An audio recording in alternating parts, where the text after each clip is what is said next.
like they did to the rest of us. Fear not, my child. Salvation is at hand. Hello everybody, welcome back to Screenstars. I'm here today to bring you my review for the 2020 witchcraft-based horror film, The Reckoning. The film is co-written and directed by Neil Marshall, yes, Neil Marshall from Dog Soldiers and The Descent fame, and it stars Charlotte Kirk, Sean Pertwee and Steve Waddington. Now the film obviously is set several centuries ago, when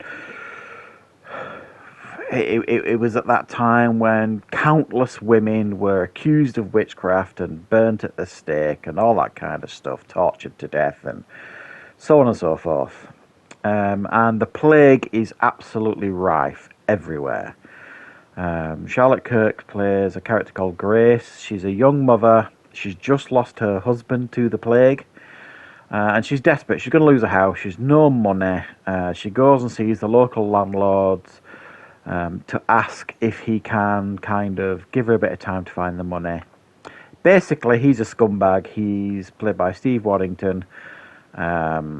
He makes advances on her. She completely rejects him, and he then accuses her of witchcraft. And in these days, when somebody, especially a man, accuses a woman of witchcraft, then obviously everybody believes it. They all start making up these stories about her.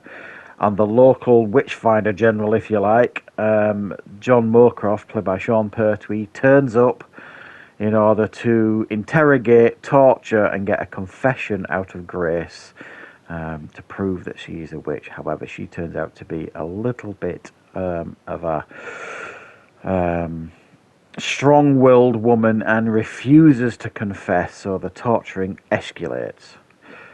Right, what are my thoughts on The Reckoning? Well,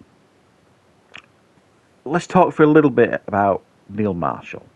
Now, for me, Neil Marshall created two of the most memorable, certainly UK-based horror films in the noughties, if you like, Dog Soldiers and The Descent. For me, Dog Soldiers is right up there with one of the best werewolf films ever made. And sometimes I don't necessarily think that gets the credit it deserves. It's more regarded as a cult classic than anything, and it really shouldn't be regarded as a cult classic. It's just a classic. And The Descent is a lesson in claustrophobic horror and fear. Absolutely fabulous films. Beyond that, he's never really been able to recapture that early form that he showed. But I remember when this one was due to come out, and I thought, oh, I'll check this one out. It's Neil Marshall. It's bound to have something about it that's going to be good. And then it kind of got negative feedback and reviews, and a lot of people weren't that keen on it. So I thought, oh well, I'll put it on the watch list, but it'll probably slide down.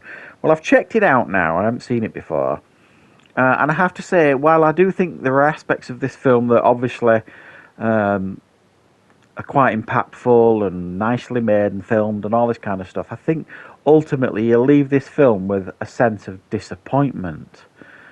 And I absolutely felt that. I absolutely felt that. This is a film, if you like, about witchcraft that doesn't have any witchcraft. This is more a film that I think focuses on the injustice that women faced at this time in history, where they were accused of witchcraft by anybody, it would seem, and they were, tortured and, killed. If they confessed to being a witch, then they were killed. If they didn't confess to being a witch, they were tortured to death, basically. So, I mean, honestly, there was no easy answer, and there was no way out, really. If you were accused of a witch, you were dead either way, really. And this film, that if it made it clear from the first frame onwards that this film was going to be doing that, shining a light on the injustice of this period of history, fair enough. But this film doesn't do it. This film hints that this is going to be like a supernatural horror, heavily into witchcraft. There are scenes where, when she's imprisoned, it looks like she's being seduced by some kind of devil. And I fully expected, her to fully witch out, to actually become a witch, or for it to be revealed that she's a witch. And sorry if this is giving spoilers away, guys, but I don't want you to be as disappointed as me. It's not the case. It kind of shows you one thing and then the other thing, and then gives you something else, and what it gives you feels like a slap in the face or a kick in the balls. And I was just so disappointed with it. But it kind of gets there in the end, and what I mean by that is the characters in this film that are truly despicable, and by that I mean Steve Waddington's character, who's like the landlord that accuses her initially of witchcraft, is an absolute jerk. And Sean Pertwee's character, this witch finder who tortures her. He gives an impressive performance, actually, Sean Pertwee. Probably the best performance in the film, because you get the impression that he truly believes what he's doing. He's a servant of God. And there are moments where it's apparent that he is not enjoying what he's doing, the torturing. It's like a means to an end. So he's not just like a pantomime villain that, knows what he's doing is utter twaddle and he's just enjoying torturing women. He genuinely feels like he is a servant of God in this film. And that makes him a complex, layered and interesting villain. But again, they don't do anything interesting with his character specifically beyond what I've mentioned. And the characters in this film that deserve their payback do get their payback, but not in the way you want them to get their payback. And it feels like, especially if you watch the trailer for this, it feels like it is setting this film up for that ending, for that, supernatural ending.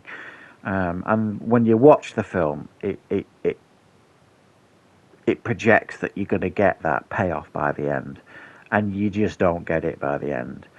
At times as well, it feels a little bit too glossy for the time period that it's set in. Lovely teeth, everybody's got all that kind of stuff. I think they could have taken it a level down in a sense of grime and grittiness.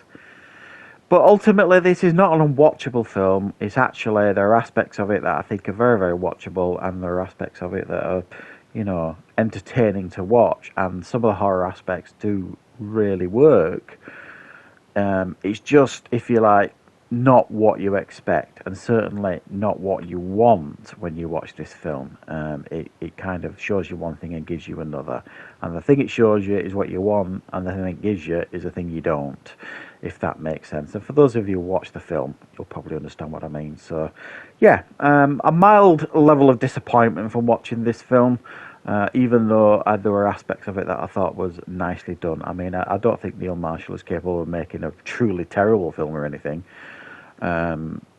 So, yeah, it's interesting, but I would just love him to recapture some of that early magic and promise that he showed. So, thanks for watching, guys. I hope you enjoyed this review. I will be back, of course, with plenty more reviews and content on the channel very, very soon.